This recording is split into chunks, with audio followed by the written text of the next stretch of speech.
Hey guys, welcome back to the Readers. I hope you are having an amazing day. Let's get right into the stories. The first one is an entitled People Story. What do you do when an HOA you've never joined starts issuing you violations, and then padlocks your backyard gate like they own your land? I didn't argue. I documented everything and asked for one thing in writing, and the moment he sent it, I knew he'd made a huge mistake.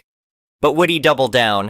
I need to tell this story because even months later I still can't believe how spectacularly this whole thing blew up in someone's face. And it wasn't even my face, which makes it so much better. So here's the background. I live in a house that's been in my family since the 1970s. It's a nice split level on about half an acre. Nothing fancy but solid and well maintained. About 15 years ago, a developer bought up all the farmland behind and beside my property and built one of those cookie-cutter subdivisions. You know the type. Every house looks identical, except for whether they picked beige or slightly darker beige. They called it something pretentious and slapped together an HOA with rules about everything from mailbox colors to how many inches your grass could be before they send you angry letters. Here's the thing though, my house predates all of that by decades. I'm not part of their HOA, never was, never will be. My property line is clearly marked on every city map and survey. I own my land free and clear, and no amount of new development changes that. But you wouldn't know it from the way the HOA president treated me. This guy moved into the subdivision about 2 years ago and immediately ran for the board. Got himself elected president within 6 months. From day one, he decided that my property was somehow his business. I started getting violation notices in my mailbox. Apparently my grass was too long. Apparently I left my trash cans visible from the street for too many hours. Apparently my fence was the wrong shade of brown. I ignored the first few letters. Then I sent one back explaining as politely as I could manage that I wasn't part of the HOA and he needed to stop harassing me. That just made him angrier. He started showing up at my door trying to hand me paperwork about joining the HOA. He'd go on these long rants about property values and neighborhood standards. I told him to leave me alone. He kept coming back. The really stupid part is the geography of my property. My backyard has this big wooden fence about 6 feet tall running along the back edge. There's a double-wide gate in that fence, wide enough to drive a riding mower through. When you open that gate, it swings out onto what looks like part of the subdivision's walking path. This is where the HOA president got his wires crossed in a major way. See, that strip of land between my fence and the actual walking path? That's mine. It's about 10 feet of grass that I mow and maintain. It shows up clear as day on the property survey. The walking path curves around it. But I guess from his perspective, standing on the HOA side, it looked like my gate opened onto HOA property. It didn't. Not even close.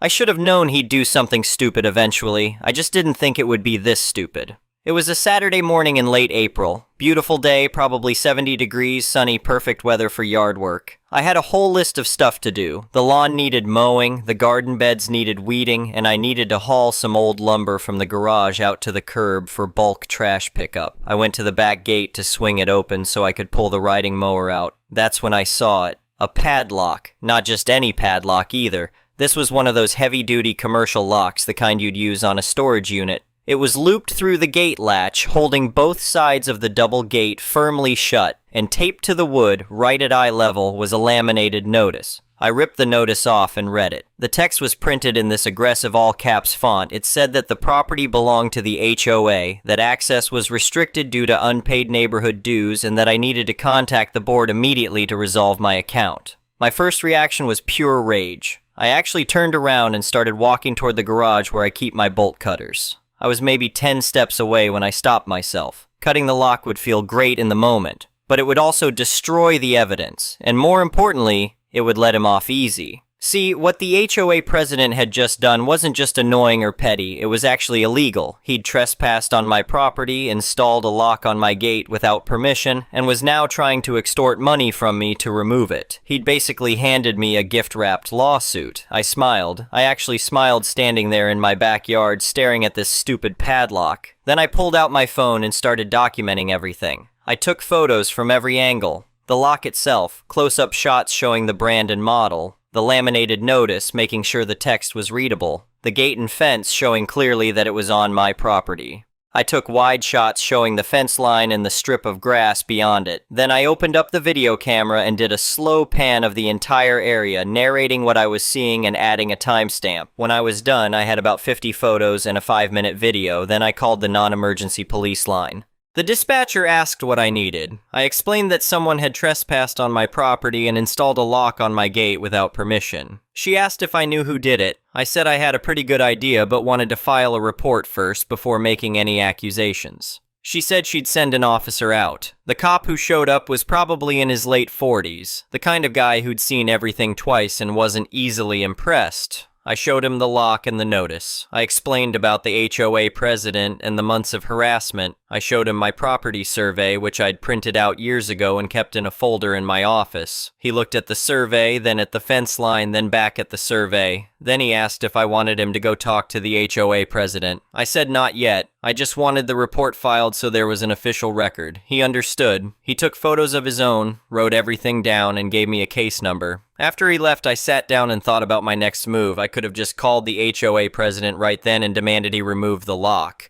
But that seemed too easy, too quick. He'd probably just show up with a key, unlock it, claim it was a misunderstanding, and that would be the end of it. No. I wanted him to commit. I wanted him to double down. I wanted him to put his idiocy in writing. So I called him and played dumb. He answered on the second ring. I could hear the smugness in his voice before he even said hello. I told him there was a problem with my back gate. I said someone had put a lock on it. I asked if he knew anything about it. He didn't even hesitate. He launched into this whole prepared speech about how my gate opened onto HOA property, how I'd been using HOA land without permission for years, and how the board had voted to restrict access until I paid an annual fee and signed a compliance agreement. I asked how much the fee was.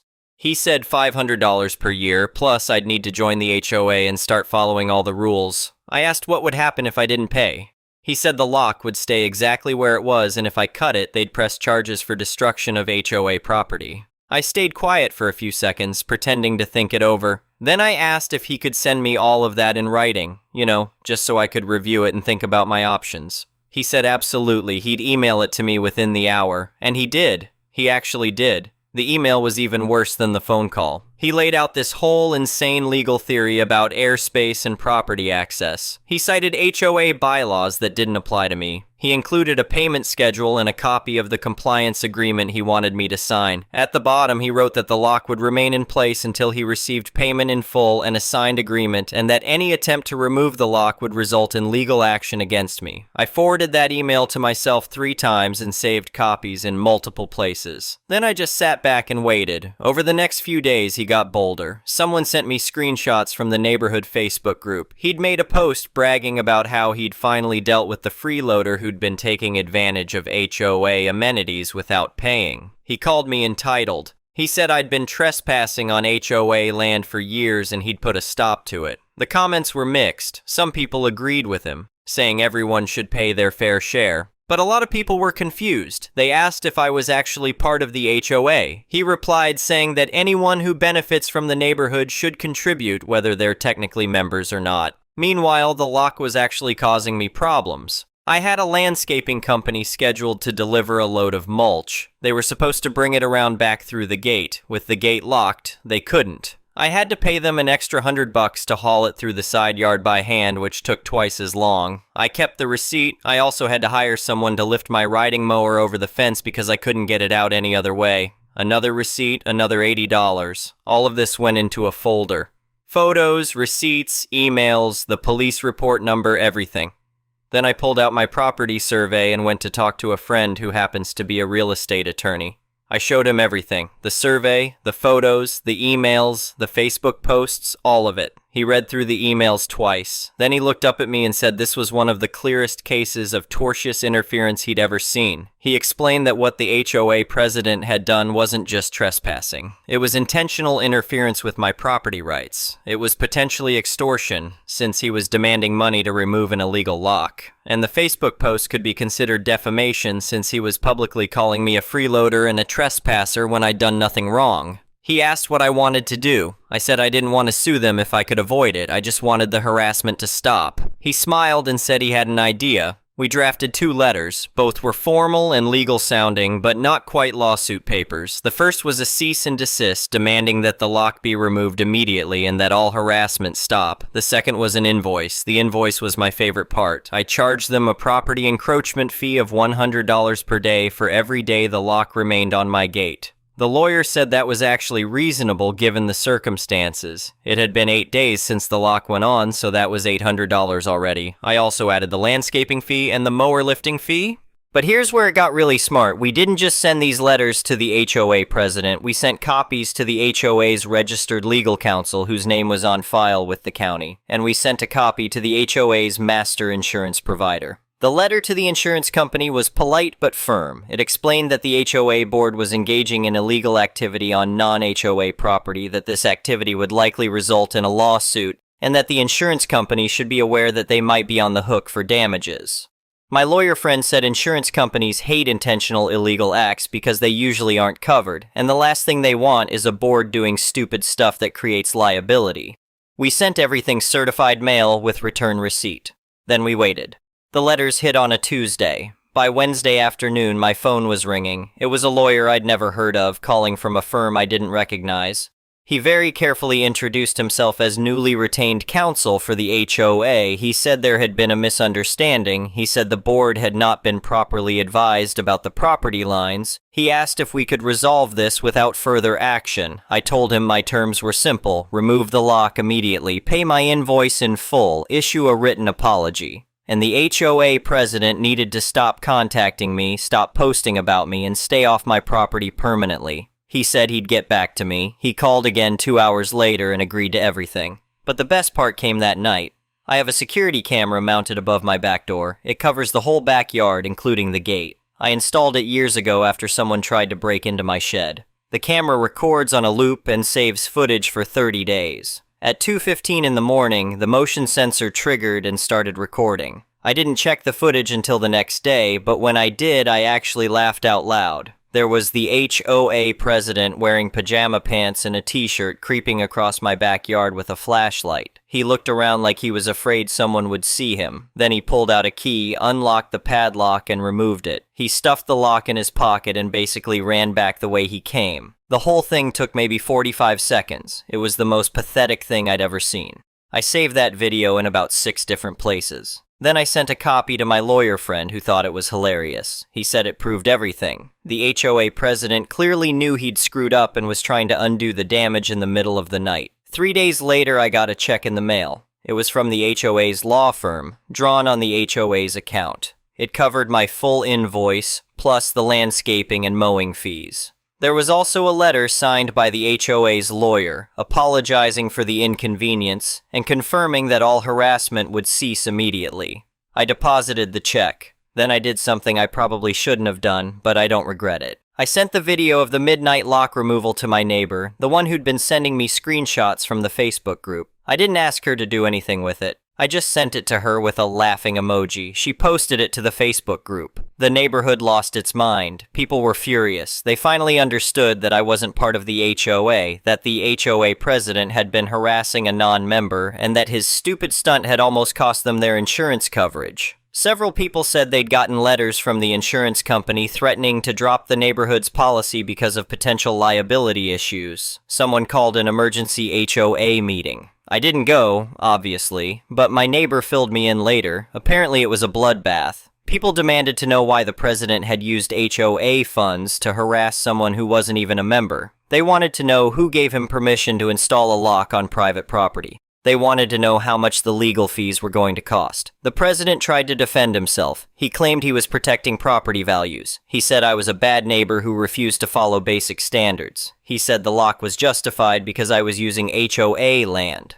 Someone pulled up the property survey on their phone and showed everyone that the land was mine. That was pretty much the end of it. They voted him out that night, not just off the board. They voted to remove him as president immediately and replace him with the vice president. Then they voted to bar him from ever serving on the board again. 2 weeks after that, the new president showed up at my door. She was in her 60s, seemed reasonable, and was clearly embarrassed about the whole situation. She brought a bottle of wine and apologized on behalf of the entire neighborhood. She said the previous president had gone rogue, and that nothing like this would ever happen again. I told her I appreciated it. I also told her as politely as I could that I still wasn't interested in joining the HOA. She said she understood completely and didn't blame me one bit. That was 4 months ago. Since then, everything has been quiet. No more violation notices, no more angry letters, no more surprise padlocks. The new HOA board leaves me completely alone, which is exactly what I wanted from the start. I use my back gate whenever I want now. It swings open freely, and I can pull my mower right through without any drama. The strip of grass on my side of the walking path is neatly mowed and looks great. Sometimes when I'm working in the yard, I'll see people from the subdivision walking past. Most of them smile and wave now. I think they're just relieved I didn't sue their HOA into oblivion.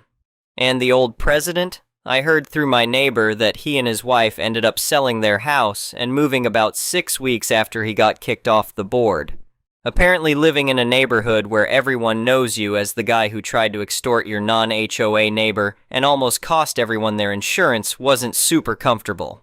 My back gate still has the same latch it always did. No lock, no notice. Just a simple latch that works exactly the way it's supposed to. Sometimes the simplest victories are the sweetest ones. The next one is an entitled people story. So, last week after spending what felt like way too long working in London, I was finally heading home on the train from London Euston to Glasgow, and as per usual with Avanti West Coast, it was utter chaos. Earlier trains had been cancelled and they downgraded the 3:30 p.m. from an 11 car to a 9 car, meaning multiple people no longer had seat reservations. So the whole thing had turned into the travel version of the Hunger Games. As someone now fairly used to just how badly Avanti seemed to run travel. 3 weeks earlier, I ended up in a taxi from Preston to Glasgow with 3 strangers and no personal space for nearly 4 hours.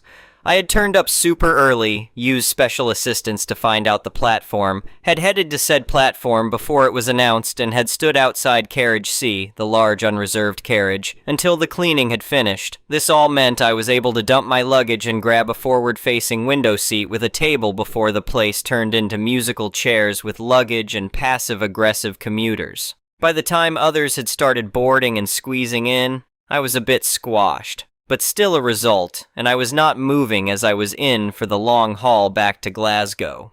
Train started filling up really quickly and pretty soon was filled with people roaming the aisles looking for spaces between carriages and trying to nab the best seats.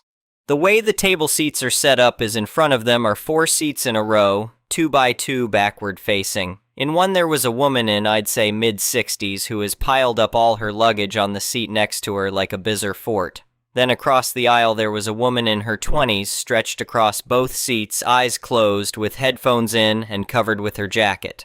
After about 2 trips up and down, a guy in a suit came back to our area and after looking at our lovely little table longingly, looked at both sets of seats, clearly assessing his next move. He looked at Sleeping Beauty, looked at the bags, and decided never tickle a sleeping dragon. So he very politely asked the older woman if she could move her bag so he could sit down. She refused. No apology, no hesitation, a straight no. While looking directly at him, he asked again, nope. She told him to go sit in the seat he booked. He explained he couldn't as that carriage wasn't on this train. She said that wasn't her fault, and she wasn't moving. He said he would go and get a conductor, and she said good, but she wasn't moving, said there was nowhere for her bags, that she didn't feel comfortable letting them out of her sight as she couldn't lift them. He offered to help, she refused. She said there were valuables in them, and she still refused. Just one reason after another. He then insisted he was sitting there and she had to move her bags. He reached out to move them and she stood up in front of them. She then turned to the rest of us and suggested we give up our seats to give them to him, and also suggested he wake the sleeping passenger anything, really, as long as she didn't have to move her bags.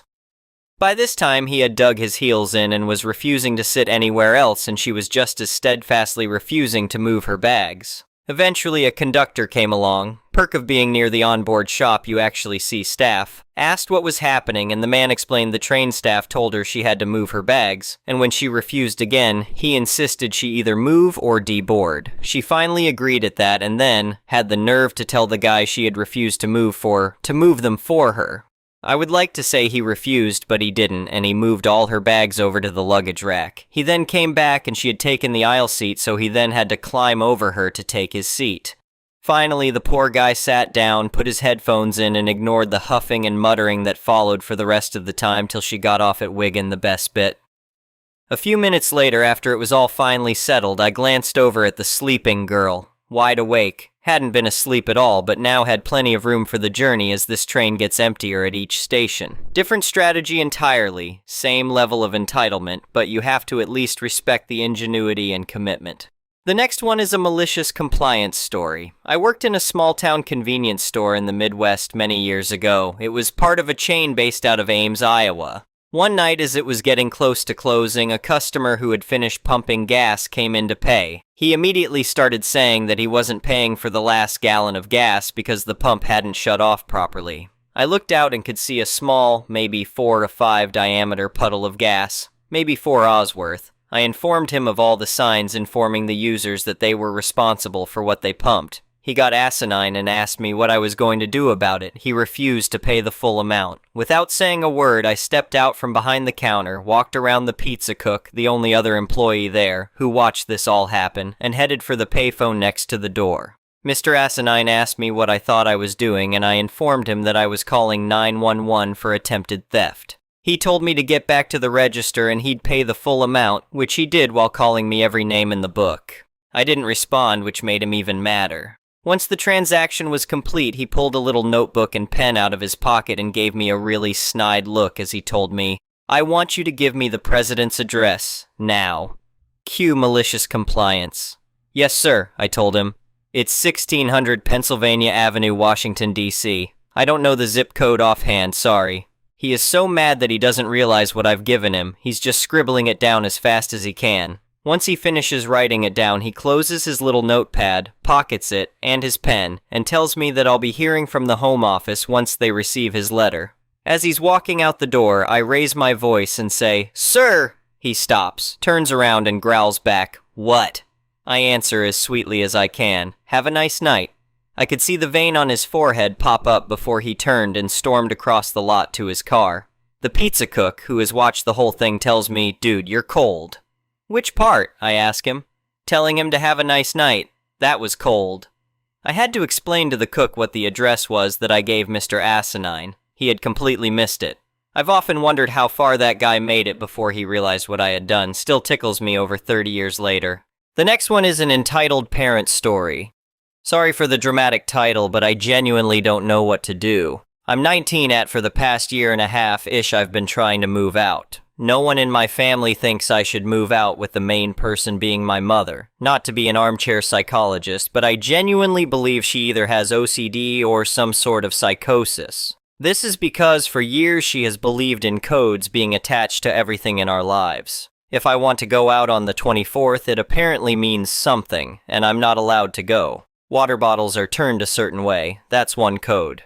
I went to an after-school event and stayed out till 8. I get told I shouldn't test her with late-night activities, and I'm only allowed to do anything before 8. Her and I play one of those earn money sites, and she thinks she has to meet the daily goal the site does. Everyone has mentioned she doesn't need to do it, but she will go on and on about how she's getting codes to do it. And to her, she doesn't understand any of the codes, and it's everyone around her who secretly does, but doesn't want to admit it. Sometime in February, the bathroom to her was smelling, so she was yelling about it to my siblings and I. But a little later, my father was leaving to the store, and that yesterday I had planned to go with him the next day. So I'll admit, I sneak out under the guise that my mother would remember that she was there when my father and I talked about it. Not even 20 seconds go by before she calls me and starts to yell over the phone about me leaving. How my dad and I must have caused the smell on purpose so we could leave. She tells my father to drive me back home, to which my father gets mad at her and yells that he doesn't need her permission to take me outside.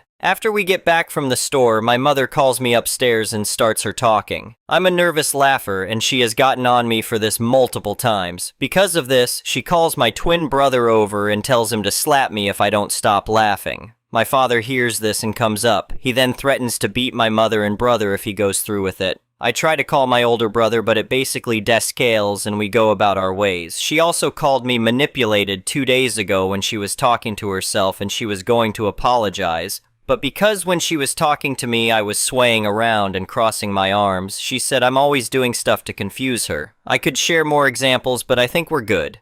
But take that context and understand she also doesn't want me to get a job because she thinks I should just focus on school, and that I'm only bringing stuff up on random dates to mess with her. It's been a while since we've talked about moving out, but these are just some of her conclusions when it was brought up last year. If she wasn't bullied by people, she would have allowed me to move out. Example that I remember when we had a church, she would complain to my dad that people were talking about her, and my dad would do nothing.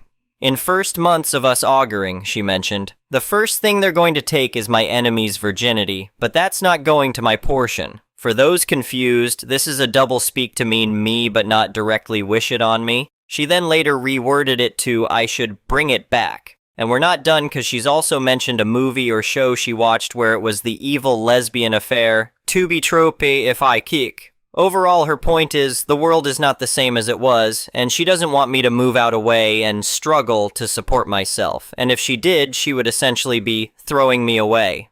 So basically, off and on, I'm thinking whether I should end it or run to my local recruiter's office. My only income is through swag bucks, which is enough for some food at Walmart every once in a while. My 2.5K refund check is still with my father, who is adding money like a HISA and will it give to me once I graduate. I've applied for loans, but I have until June to figure out how to move across states for the other college I want to go to. I know some people share details with their college and get help, but I don't know. My situation is the same, especially since I'm moving states. And I don't know how I would go about sharing that. Social media might be an option, and I do like the idea of being a content creator. However, I really don't want it to go south, like with what happened to the one girl on TikTok whose mother was not letting her sleep and someone doxed her and told her mother. I know to some, the clear option is to just get the job anyways, but living in a household where no one rebelled and my older brother simply went to the military. I don't know what that looks like for me and how well that will actually work out for me, and I don't know if it would even be worth it to get a job just to work like 40 days straight. Any advice would be great. Anyway, thank you for watching.